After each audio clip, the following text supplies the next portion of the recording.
Let's go. Got this tan lines going. I've been on the water. Have you been on the water? Cheers, y'all. Let's get it.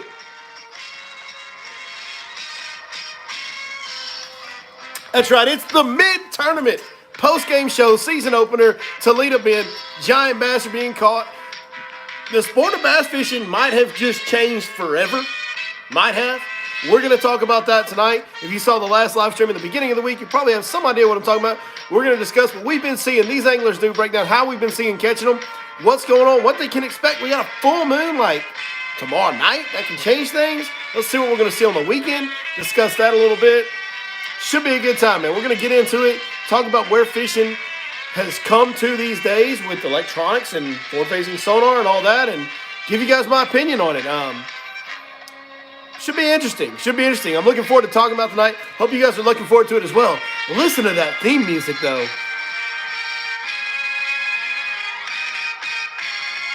Come on. We're here, folks.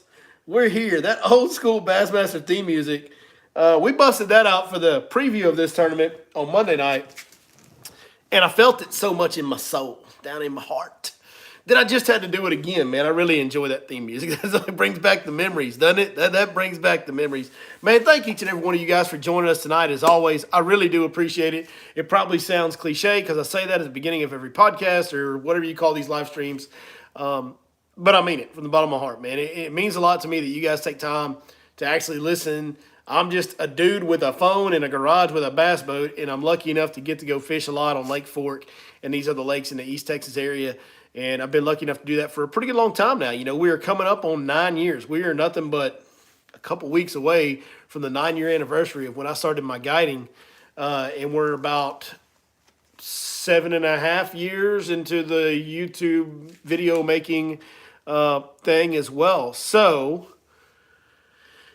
Topwater Mafia says, hope we can catch them on Fork without you on April 1st without forward-facing sonar. We'll get into this comment early. So you're hoping that you're going to catch them when you get in my boat on a guide trip, because I guide. And if you didn't know, I'm your Lake Fork guide. I run guide trips on Lake Fork and at times other lakes around the area.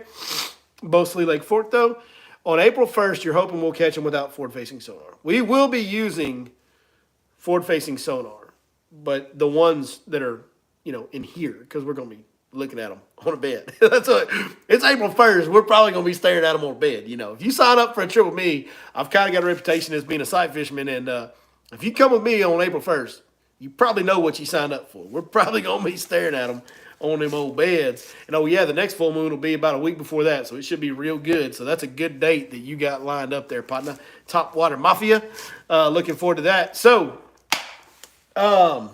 yeah, let's, before we get into tonight, one thing, we got a new project coming. I mentioned it a little bit, just hinted at it a couple times. So we're launching a brand new bait company. Yep, and I'm part of it from before the beginning. So the first product that's going to be launched is going to be a jig. The company is going to be called Bass Amigos Fishing. And not only am I a part of this company, I'm like one of the owners of this company. So when I say I'm part of it, I don't mean like, hey, they're paying me to plug their baits. No. I've had a hand in everything to do with this company. I'm one of the owners. It's me and another guy, and there's a third guy involved, but he's kind of more of a silent partner. And then, but me and the other guy, we're day to day, and I'm going to bring him on the channel soon to introduce you guys to him. He's a great guy, Texas guy, and very smart guy. And so I need somebody that's very smart, because I know, I've got a lot of experience on the water, and I've learned some things about fishing over the years, but I'm not like super smart. And I'm not smart when it comes to technology or, all this business stuff. So I've got to have a guy like him to help me with things like this. But anyways, the first product that's coming out is going to be a jig that I've designed. Now, if you've watched the channel for a lot of years, you know I fish a jig a lot. I throw a jig heavy in the winter around creek channel bends. We kind of moved past that. We're into the late pre-spawn, about to start to spawn any minute. Now, they could be starting to bed up right now with the weather we've had around here. It's happening. Like, it's coming. They're on the bank. They're ready to go. It's just a matter of when they start locking down at this point. But we throw a jig heavy in the winter. We'll throw it some in the spring when the lakes, when the water's up and stuff like that, and they get on the bank. We'll use that jig to swim it in and cover and flip it in cover and things like that in the spring. And then, of course, you guys know I love throwing a big jig in the summer out deep when I get a chance to do that. And if we got matted grass, I'll punch a 1-ounce jig through the grass. And we've been, I wanted the jig to be the first bait I've come out with, because I think there's a way to make a jig right, and I think there's a lot of companies that got it 99%, 95% correct. And I've had an idea for a jig head design for a long time, and I tried to get this done before with another company, and they just wouldn't do it. And I really have wanted this jig to come out because the head design on the jig is everything. You know, everybody pretty much is going to get the skirt thing right and the hook thing right. Like, we've got that part figured out these days on jigs. But I'll tell you more about the jig when it comes out. I'm excited to launch. Wanted the jig to be our first thing. So the jig is our first product that's coming out. It's going to be here in a matter of weeks. Here in just a few more weeks, this jig will be ready to sell to you guys.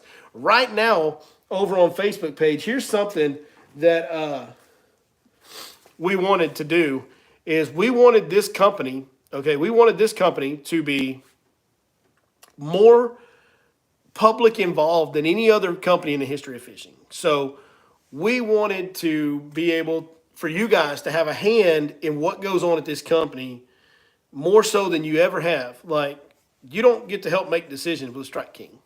You don't get to help make decisions with any company that I know of. We want you guys to be a part of this. We want this to be kind of a community-run company as far as you guys having a say in what baits we make and a little bit of how we make them. And, so we're going to start right now with that. We've got the jig design. We've got some skirt color, the starting lineup. We've got 7 starting lineup skirt colors picked out. I named 3 of them. Me and my partner named 3 of them. We like those names. We wanted to go with those names.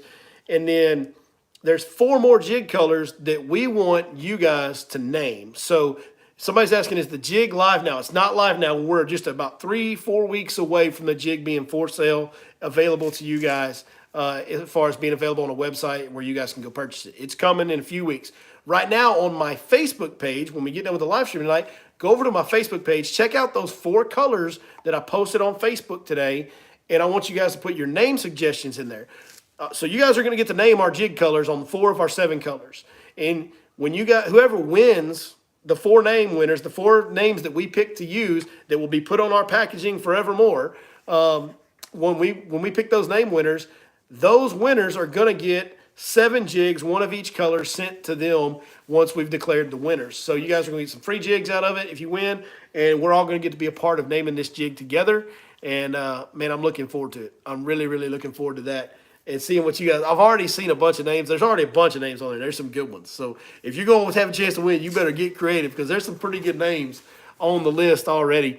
The next thing that will come out after the jig, it should be along sometime in April, will be a Magnum shaky head with old Big Worm, Big Perm, the Big Worm from Smash Tech. We're actually working together with him on that. We're going to actually take Big Perm from Smash Tech and sell it through Bass Amigos, and we'll have that starting to sell to you guys in April, and that'll be getting you ready for that summertime offshore bite for that Big Worm because y'all know how we feel about old Big Perm around here. All right. That is enough of plugging the Bass Amigos, man. It's coming. It's going to be fun. We want you guys to be involved. Oh, yeah, y'all are going to help us name the shaky head as well. We're gonna let you guys name the shaky head once that comes around as well. So be looking for that. Let's get it, dude. Let's talk about some Bassmaster Elite Series on Toledo bid. 30 pounds first day. Yeah, that's pretty good. They called them pretty good as far as the weight goes. So first day was 31.3, 29, 27.4.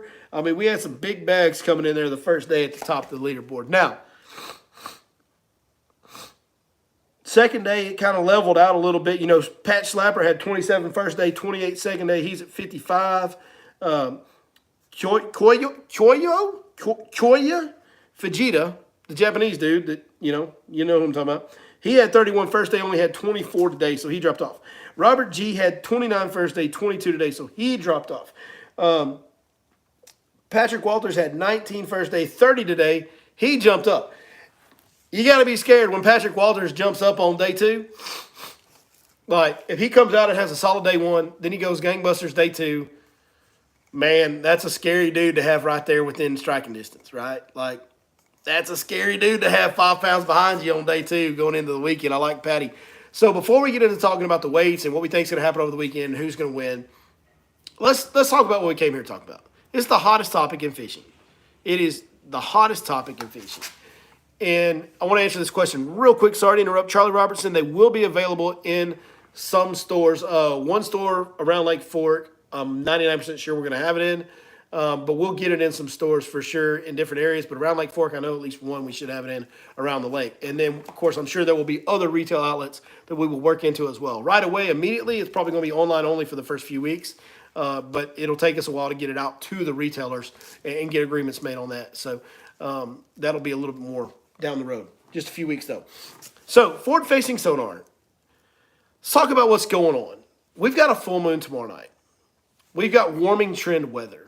I've been fishing a couple different lakes all week. I fished mostly Fork, spent one day on another lake because I had the same guys multiple days in a row. Dude, we're in the dirt catching them. And we're catching some pretty good fish. At this point in the week, we're catching some pretty quality fish. Yesterday, when the tournament started, we caught some quality fish. Really shallow. Really shallow. Nowhere you would typically use forward-facing sonar, okay?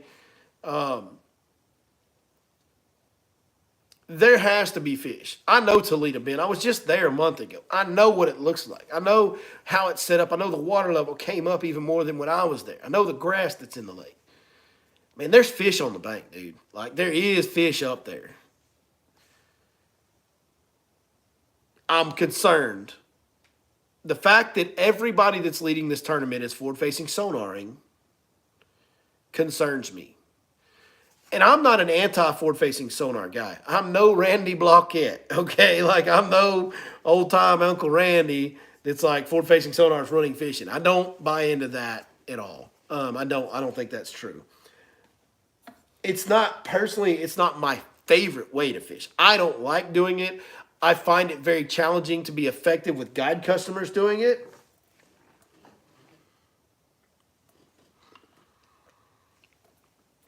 But if you're fishing by yourself in a tournament, yeah, I would have to do it. I would have to. It's effective. But I don't think I'd be wanting to. I don't think I'd have to do it this week to compete. I wouldn't. I feel like I could go to Toledo Bend, not being as good as these Elite Series guys are. I feel like I could probably go to Toledo Bend and catch 20 pounds off the bank right now. Now, I could be completely wrong. That's how I feel like I could after what I saw down there a month ago. You never know in fishing. I could be completely off. So it concerns me that we don't have anybody up near the top that is getting it up on the shallow stuff. Because if we're not in these conditions that are about as good as it gets for shallow water fishing, if nobody can compete in these conditions, then are we sitting here going, okay, so this is all we're going to see? These guys have gotten so good at forward-facing sonar, and kudos to them for that. I don't think it makes fishing easy. I don't at all. It's a hard thing to do. I promise you it is. And we can talk about that a little later in the chat here.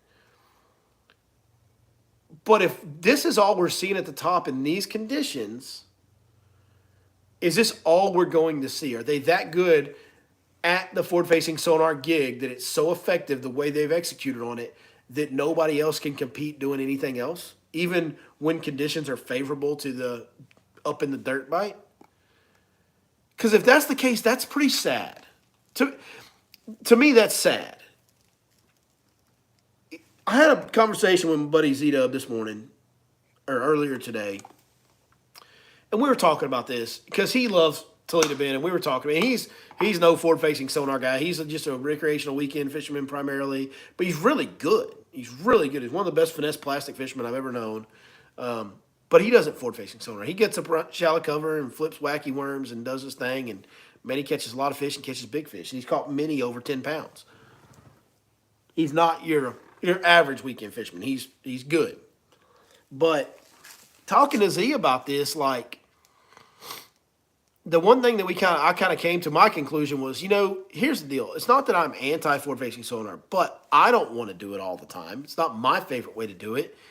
And it's like forward-facing sonar in old school fishing. Old school fishing is art, and forward-facing sonar is science.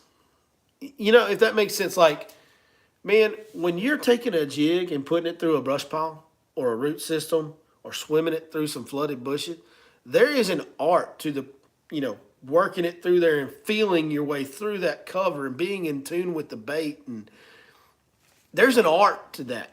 There's an art to feathering a chatterbait on a trap through the grass and slowing it down as slow as you can go, and then barely ticking it out of the ground. I mean, my customers yesterday saw it. I picked up the chatterbait and was popping them, and then he had a little swim bait, and then I handed him the chatterbait. I picked up the swim bait, and now I started working the swim bait through the grass the same kind of way this chatterbait, and I started popping them on the swim bait when he couldn't catch them on either one nearly as effectively as I could.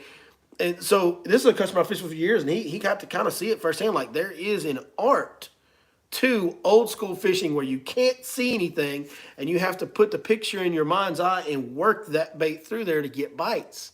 There's art to that. Forward facing sonar is more about where's my angle, what's my exact casting angle, what's my distance, how deep is my bait, know exactly where my bait is, what's my line size, what's my sink rate. It's just technical and scientific. I don't enjoy that as much. I don't. I like, when I played golf, I was a feel guy. Yeah, I knew I played a lot of golf back in the day, and I knew exactly how far I hit my 7-iron on my stock swing, right? But man, anytime I got inside of a full swing, 80 yards and in, 70 yards and in, I didn't even want to know the number. I wanted to look at where I wanted the ball to land, and I wanted to swing after I looked at it. That's it. I'm a feel guy. I like that kind of artistic feel side of the sport, and I like it in bass fishing. And I think that art needs to have a place in this sport too.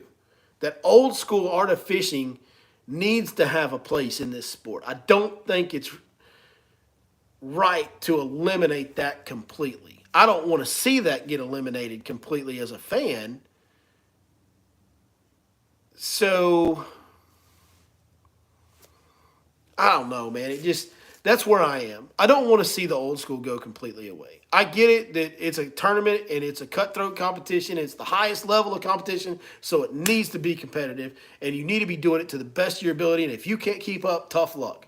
I'm not a everybody gets a trophy guy by any means. I'm not that guy. But man, if something makes you so much better that it totally eliminates the traditional way of playing the game, at some point you got to go, is that really the way we want to go as a sport? Is it? So I'm kind of starting to lean towards maybe this is a little much, like when we've got a warming trend and a full moon and a rising, just risen water on a southern impoundment that's full of vegetation and cover, and we're still out in the middle of pond pinging a minnow. Like, maybe it's a little much, boys. We might think about what's going on here. And I don't want to eliminate it. Like, it is so cool. I don't know what the answer is. That's my summary of this is I don't know what the right answer is. Because there's so much to gain from it. I don't use it on guide trips to target fish and tell my customers, throw right at him and then watch their bait go to. We don't do that. I've found that that's very difficult to accomplish. And I'm better off on a lake that I'm familiar with, that has a population like Fork, fishing the way that I know how to fish for those fish with my customers. It's more effective for me. But I'll admit, when I get a chance, I look around and watch those fish move around while my customers are fishing with live sonar. Because it's cool, dude. You learn a lot about how they're behaving and how they act and where they position themselves. And, man, I'll tell you, one thing that sticks out to me is how much out in the open these fish just kind of hang around and wander and move. They don't just sit by the stump. Kind of old school thinking they're by the cover, ambush predators. Not really. They're kind of out in the middle of nothing a lot of times, and they just, anything swims by, they go get it. That's kind of how they are. It's weird, man. It's weird to learn, but it's very cool to learn a lot about them. But, man, I don't know. I just don't know. I'm mixed emotions tonight about this. Now, here's the other thing that I'm kind of hoping. Here's what else, before I do that, here's what else I don't like about it. Now, because it's gotten so scientific and precise, we got everybody going down to the smallest, most finesse bait they can find. They're just all getting these tiny little minnows and putting them on a tiny little jig head that they can hover right above their head. There's no more power fishing on it. Everything's spinning poles and finesse gear. Dude, I don't want it. I really don't like fishing like that. And I don't want that to be what bass fishing becomes as a whole. Like, man, that just golly, like, is that really what we want for this sport? Is it we're all out in the middle of the lake when we're supposed to be, when we traditionally we're on the bank looking at big fish, catching big fish. Now we're out in the middle of the lake looking for a giant that we can ping a 2-inch minnow above their head and just hover it and then fight them for 10 minutes on spinning gear. That's what we're gonna do. There's a reason smallmouth fishing isn't as popular as largemouth fishing. There's a reason why those tournaments don't get watched as much as the ones in the South. There's a reason why not as many people fish for bass for smallmouth as they do for largemouth. It's more fun to fish for largemouth the way we've traditionally fished for largemouth. And now basically we're smallmouth fishing for largemouth. That's what we're doing. Little finesse gear out in the middle, spinning poles, And that's all everybody's doing. It was a jerkbait. Nobody's jerkbaiting them anymore on live sonar every once in a while, but not really. Nobody's swim baiting them very much on live sonar every once in a while, but not really. Like when it comes down to it and it's time to go fish for money, everybody's out there with the finesse gear and a little tiny bait. That's what they're all doing. I don't want to see that.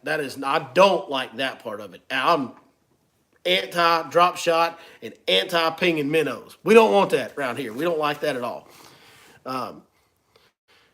We got some troll comments happening again. Here we go.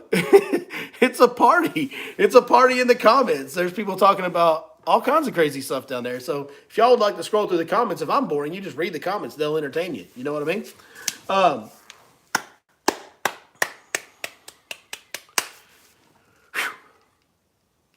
Now I forgot where I was going before that. So, live sonar. That's where we're going. Oh, here's where I was going. Good. Had to get to my train of thought. Apologies. Mosquito hawk. What are you doing? I got a buddy right here. See if I can catch him. Oh, there he goes. See, I don't tell you no lies now. There was really a mosquito hawk right around me. And now I forgot where I was going again. Well, we've reached the train wreck of the show. Here it is. In honor of Zona, the train wreck of the week is me. I am. My head is the train wreck of the week. So give me 1 second. I'll gather my thoughts again here. I know what'll help me. Cheers, y'all.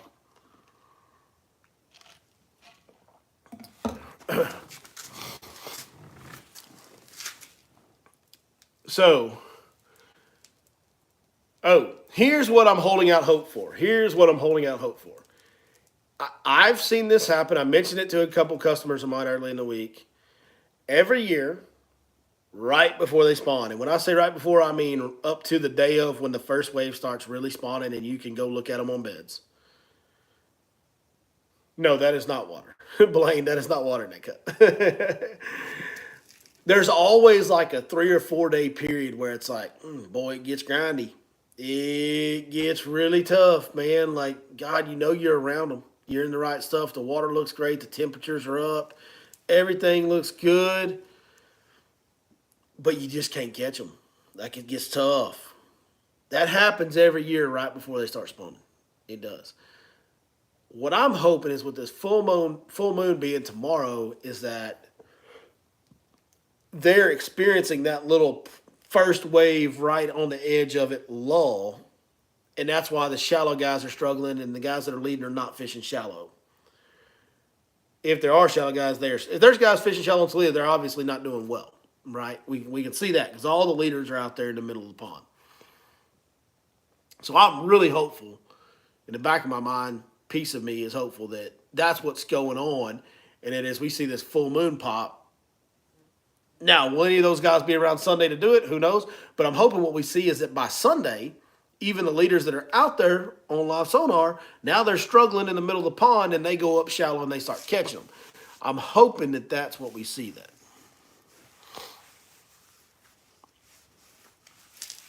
If that would be the case, then I'll go, okay. So this was just a circumstance where the live sonar deal in the middle of the pond was the best way to do it because it was grindy. And that when it's grindy, there's no doubt that live sonar is the deal. And I'm fine with that. Like I get that. And the finesse minnow, if it's grindy, that's what you do. That's the best thing to do. I understand and I'm on board with that. But if it's like go time on the bank and you're still out there doing it, now that's all we're ever going to see. And that's where I don't want it to go. So I guess we'll know between Sunday of this tournament and then next week on Fork, because if they all start spawning on Fork next week and then guys are out there winning the tournament in the middle of the pond, we'll know then too that it's not good. But yeah, So it's still up in the air a little bit, a little bit. So we'll see how it works out. Maybe they just caught that right before the first wave grind for these first couple days of the event. Maybe that's what we've been watching go down without really knowing it because we're not on the water. I'm not on the water. So there is hope, folks. There's hope after all. How's Lake Athens fishing? I need to do another video out there. Man, you know what? We might go do that. There was just a 13-pounder caught at Lake Athens this last week, so I think it's doing pretty good. It's probably going to be really crowded now. Handsome Henry's telling me to lose some weight. Why would I want to do that, man? Have you seen my old lady? She's smoking hot, bro. And, like, she likes me how I am. So, you know what I'm saying? Like, maybe you ought to gain some weight. You find your old lady like me. How about that? Here's the thing. Nobody can say anything to me about my sloppy haircut, my scroungy beard, or my big fat belly. Can't tell me there's anything wrong with any of it because I won. I won the lottery when it comes to physical appearances. Just go look at my partner.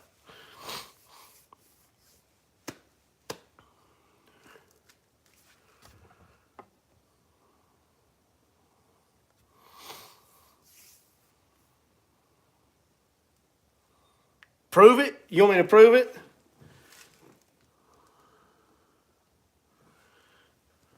Can y'all see that? Yep. How about that? Does that prove it? Is that enough for you?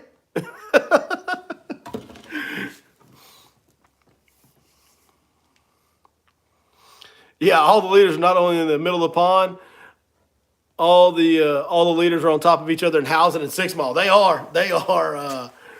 are right on top of each other at the mouth of Housing and 6 Mile, which literally most of the tournaments on Toledo Bend get won somewhere around Housing and 6 Mile. So where those fish are congregating in the mouth of those before they spawn makes sense for where everybody would be. I mean, it's like you could have thrown if you would have known it was going to be a staging deal, okay, pre-spawn staging deal, not on the bank, you could have known exactly where that was going to go down, where the winners would be fishing before the tournament ever started. I've fished Central Texas very, very little. I've been on Stillhouse. I've been on Belton. Been on Waco once. I'll never go again. I've been on Mahia.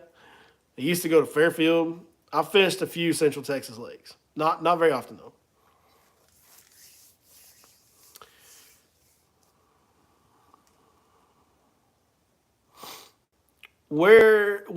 How is the night fishing on Fork? So the night fishing is actually has been really good.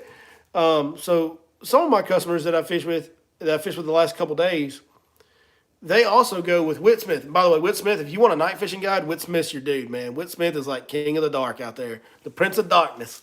Oh, Whit Smith is a great, great guy and a wonderful fishing guide, and he kind of specializes these days in night fishing. He can do it during the day too. I've seen him do it plenty, but what they do is when they come down, they're all in. They fish all day with me. They go get a meal and a power nap, and then they go out with Whit all night. And they had a crazy night. It was Wednesday night or Thursday night they fished with Whit. I can't remember which one, that they just crushed them. I mean, crushed them that night. It was like 12 fish over 5 pounds up to like 8 something. Like they busted them up.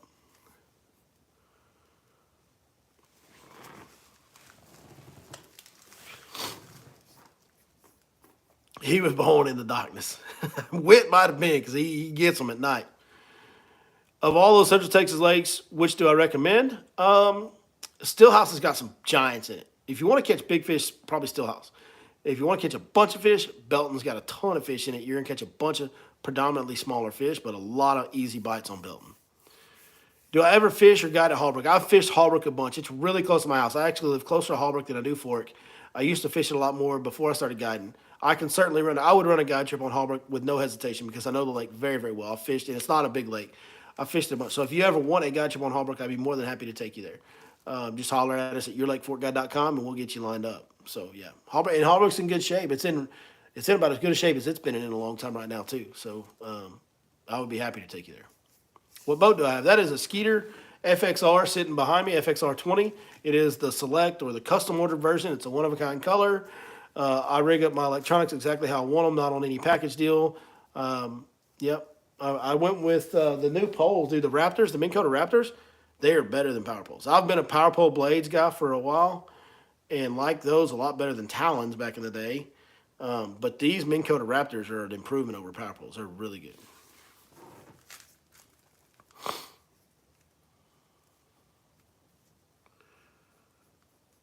How often do we do lives? Man, here lately, I used to be real consistent on a schedule. Here lately, I'm not. My kids are, I got two boys that are 13 and 11, and they are playing all the sports, and doing the band stuff and the theater stuff. They do their extracurricular stuff takes up so much time. It's hard for me to consistently be live. I used to be live every Tuesday on Facebook, every Thursday on YouTube, all that good stuff. Anymore, it's hard for me to be very consistent. I went Monday this week and now Friday, and I've missed the last couple Tuesdays on Facebook. I'm going to try to go next Tuesday. I'll be live, hopefully, on Facebook again. And then hopefully I can get back to where I do Tuesday on Facebook, Thursday on YouTube on a regular schedule. But I got to wait and see how baseball schedule for practices is going to go before I can commit to that. And then I got to see what game schedule shake out to be before I can commit to that. So right now, I wish I could tell you better when I would be live. But if you follow me on Facebook, usually on days that I'm going live, I will announce it on Facebook a few hours ahead of time so that you know that we'll be live that night. What's the price for a guide on fork? My price and what most of our prices are these days is $600 for a full day for one or two people.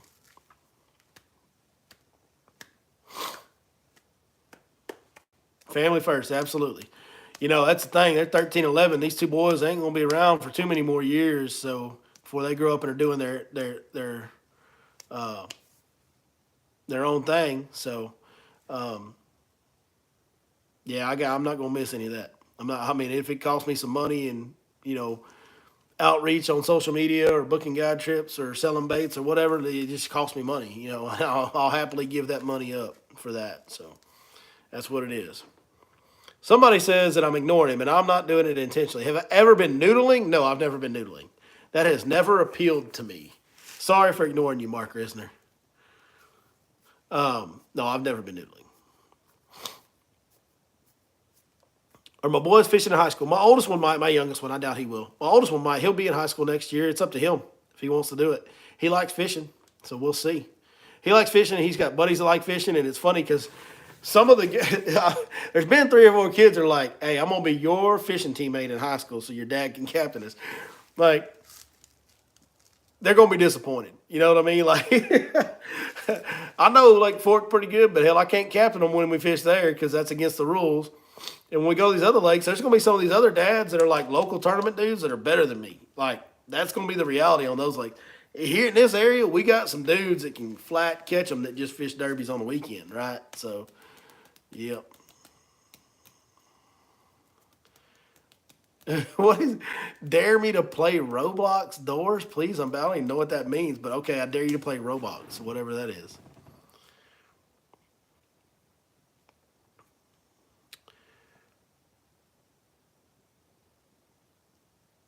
Why did I stop doing the seminars at Lake Fork Marina? Well, again, family time. As my one kid that's in 8th grade right now got involved in school football.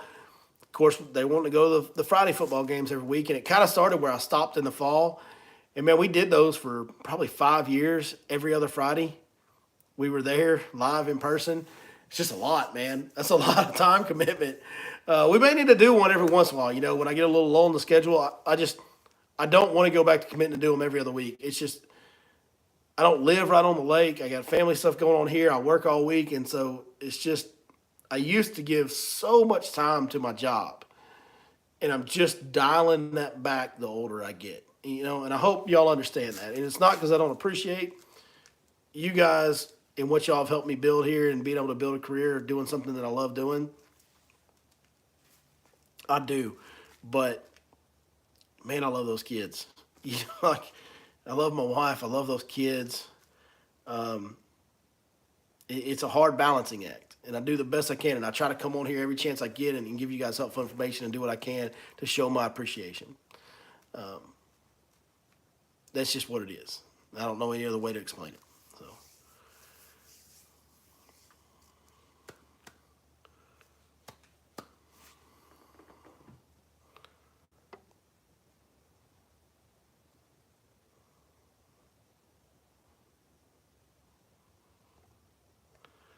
Wow, some of these comments are wild. They're out there. I know y'all are seeing some of them. But the last couple live streams, we've gotten like these troll comments that are just crazy. Am I an Aggie? I'm an Aggie fan. Where is it? I'm an Aggie fan. I was born in Bryan, Texas, College Station, Texas. My father's family's from that area. And so, yeah, everybody on my dad's side of the family is all Aggie fans. I'm a big Aggie fan, but I never went to A&M.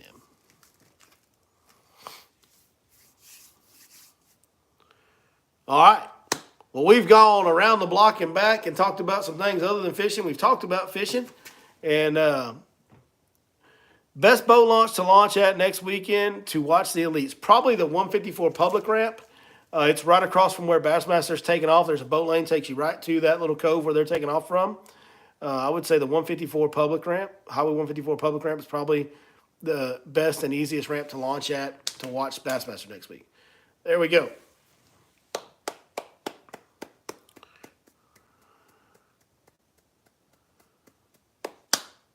All right. There's more crazy comments. I'm going to wrap it up. I'm going to get out of here, guys. There's comments coming in. I'm not answering all of them. I apologize for that. We will get to as many as we can next time as well. Cheers, y'all. Thank y'all for joining us.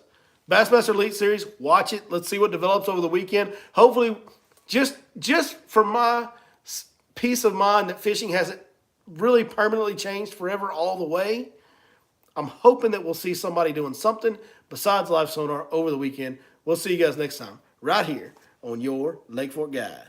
Cheers, y'all.